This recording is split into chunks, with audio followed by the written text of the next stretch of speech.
പിതാവിന്റെയും പുത്രന്റെയും പരിശുദ്ധാത്മാവിന്റെയും നാമത്തിൽ ആമേൻ. ഈശോയിൽ സ്നേഹം നിറഞ്ഞവരെ, ഇന്ന് ശനിയാഴ്ച ദിവസമാണ്. പരിശുദ്ധ അമ്മയുടെ മാധ്യസ്ഥം പ്രത്യേകമായി നമുക്ക് പ്രാർത്ഥിക്കാം. ഇന്ന് പരിശുദ്ധ സുവിശേഷത്തിൽ നമ്മൾ വായിച്ച് ധ്യാനിക്കുന്ന വിശുദ്ധ മത്തായി അറിയിച്ച സുവിശേഷം 17-ാം അധ്യായം 24 മുതൽ 27 വരെ വാക്യങ്ങളാണ്. നികുതി കൊടുക്കുന്നതുമായി ബന്ധപ്പെട്ട് ഫരിസേയർ ചോദിക്കുമ്പോൾ ഈശോയുടെ മറുപടിയും അതേ തുടർന്ന് നികുതി കൊടുക്കാനുള്ള മാർഗം എങ്ങനെയാണെന്ന് കണ്ടെത്താൻ ശിമയോനോട് ഈശോ പറയുന്നതുമൊക്കെയാണ് ഇന്നത്തെ സുവിശേഷം.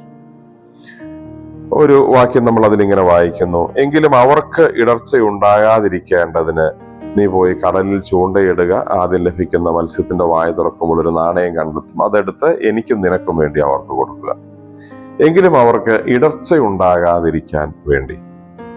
ആത്മീയരായ മനുഷ്യർ ചില കാര്യങ്ങൾ ചെയ്യുന്നത് അത് ചെയ്യാൻ അവർ കടപ്പെട്ടവരായതുകൊണ്ടല്ല, ചെയ്യേണ്ട ആവശ്യമുള്ളത് കൊണ്ടല്ല, ആവശ്യമില്ലെങ്കിൽ കൂടി അവരത് ചെയ്യുന്നത് സമൂഹത്തിന്റെ ഒരു പൊതു നന്മയും മറ്റുള്ളവരിൽ ഉണ്ടായേക്കാവുന്ന ഇടർച്ച, ഉതപ്പൊക്കെ അവരുടെ പ്രവർത്തനങ്ങൾ മൂലം വരാവുന്നത് ഒഴിവാക്കുന്നതിനും വേണ്ടിയിട്ടാണ്. ഇവിടെ നമ്മൾ കാണുന്നു, ഈശോ നികുതി കൊടുക്കാൻ തയ്യാറാകുന്നു. ഈശോയ്ക്ക് അത് കൊടുക്കേണ്ട കാര്യമില്ല. അതിന് കാരണവും ഈശോ പറയുന്നുണ്ട്.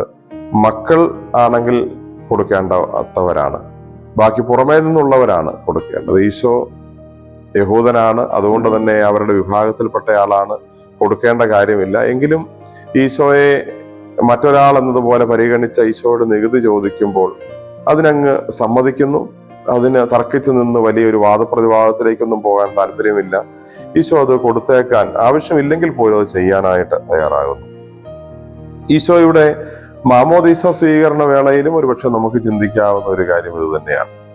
ദൈവപുത്രനായ ഈശോയ്ക്ക് പാപികൾ സ്വീകരിച്ചിരുന്ന മാമോദീസ സ്വീകരിക്കേണ്ട ആവശ്യമില്ലായിരുന്നു. പാപത്തിന്റെ മോചനം തരുന്ന മാമോദീസ ഈശോയ്ക്ക് ആവശ്യമില്ലായിരുന്നു. പക്ഷെ അവിടെ ഒരു ചോദ്യമോ പറച്ചിലോ, വ്യത്യസ്തനായ ഒരാളാണ്, വലിയ ആളാണ്, അങ്ങനെ തോന്നലൊന്നും ഉണ്ടാകാതിരിക്കാൻ വേണ്ടി ആ കൂട്ടത്തിലേക്ക് കൂടാൻ തയ്യാറാകുന്ന എളിമയുള്ള ഒരു ഇടർച്ചയുടെ ചിന്താഗതി മറ്റാരുടെയും മനസ്സിൽ കൊടുക്കരുത് എന്ന് ചിന്തിച്ച് ആ കൂട്ടത്തിലേക്ക് കൂടാൻ തയ്യാറാകുന്ന ഈശോയെ നമ്മൾ കാണുന്നു. പൊതുവെ ലോകത്തിൽ മാർപ്പാപ്പമാർ ഔദ്യോഗികമായി ഉപയോഗിക്കുന്നത് ചുവപ്പ് കളറിലുള്ള ഷൂ ആണ്. അത് അവരുടെ പ്രത്യേകമായ ഒരു അധികാരത്തെ സൂചിപ്പിക്കാൻ. മാർപ്പാപ്പ സഭയുടെ തലവനാണ്, ഒരു ചെറിയ രാജ്യമാണെങ്കിലും ആ രാജ്യത്തിന്റെ അധിപതിയാണ്. അങ്ങനെ പല തരത്തിലുള്ള ആ ഒരു പ്രതാപവും അതിന്റെ പ്രാധാന്യവും അധികാരവും ഒക്കെ സൂചിപ്പിക്കാൻ മാർപ്പാപ്പമാർ പരമ്പരാഗതമായി ചുവന്ന ഷൂസ് ഉപയോഗിച്ചു വരുന്ന ഒരു ശൈലി ഉണ്ടായിരുന്നു. ഫ്രാൻസിസ് മാർപ്പാപ്പ അത് ബോധപൂർവം മാറ്റി അതൊരു വലിയ അധികാരത്തിന്റെയോ വലിയൊരു സ്ഥാനമാനത്തിന്റെയോ അടയാളമായിട്ട് ആളുകളുടെ മുമ്പിൽ പ്രത്യക്ഷപ്പെടാൻ ഉദ്ദേശിക്കുന്നില്ല എന്ന രീതിയിൽ അദ്ദേഹം കറുത്ത ഷൂസ് ആണ് ഉപയോഗിക്കുന്നതെന്ന് പറഞ്ഞ് സാധാരണക്കാരുടെ ആ ഒരു കൂട്ടത്തിലേക്ക് കൂടാനുള്ള മനസ്സ് കാണിച്ചതിനെ കുറിച്ച് പത്രവാർത്തകൾ വന്നത് ഓർക്കുന്നു. എല്ലാ ധാരാളിത്തത്തിനും സാധ്യതയുണ്ടായിരുന്നിട്ടും ചുരുങ്ങിയ എണ്ണം വസ്ത്രങ്ങൾ കൊണ്ടും ലളിത ഭക്ഷണം കൊണ്ടും ജീവിത സൗകര്യങ്ങൾ കൊണ്ടും ഒക്കെ, ലളിത ജീവിത സൗകര്യങ്ങളും ഒക്കെ കൊണ്ട് ജീവിക്കുന്ന ഒത്തിരിയേറെ ആളുകൾ ഈ ലോകത്തിലുണ്ട്. മറ്റുള്ളവർക്ക് നമ്മുടെ ജീവിതവും സംസാരവും പെരുമാറ്റവും ഒന്നും ഉതപ്പ് കൊടുക്കാതെ ജീവിക്കാൻ പറ്റുന്നതാക്കാൻ ശ്രമിക്കുന്നത് വലിയ ആത്മീയതയുള്ള ആളുകളുടെ ലക്ഷണമാണ്. ഏറ്റവും വലിയ പുണ്യങ്ങളിൽ ഒന്ന് തന്നെയാണ് മറ്റുള്ളവർക്ക് ഉതപ്പ് കൊടുക്കാതെ ജീവിക്കുക എന്നുള്ളത്. വാക്കിലും പ്രവർത്തനത്തിലും ഇടപെടലുകളിലും മനോഭാവങ്ങളിലും മറ്റുള്ളവർക്ക് ഇടർച്ച കൊടുക്കാതെ ഉതപ്പ് കൊടുക്കാൻ സാധ്യതയുള്ള കാര്യങ്ങളൊക്കെ ഒഴിവാക്കാൻ നമുക്കും വ്യക്തിപരമായിട്ട് പരിശ്രമിക്കാം. ഈശോ പറയുന്നല്ലോ, മറ്റുള്ളവർക്ക് ഇടർച്ച നൽകുന്നവൻ ആരായാലും അവന് കൂടുതൽ നല്ലത് കഴുത്തിൽ കഴുതയുടെ തിരികല്ല് കെട്ടി കടലിന്റെ ആഴത്തിൽ താഴ്ത്തപ്പെടുന്നതായിരിക്കും. ഈശോ അതിനെ എത്രമാത്രം നമ്മുടെ ജീവിതത്തിൽ നിന്ന് ഒഴിവാക്കി കാണാൻ ആഗ്രഹിക്കുന്നു എന്നതിന്റെ സൂചനയാണ് ഈശോയുടെ ഈ വാക്കുകൾ.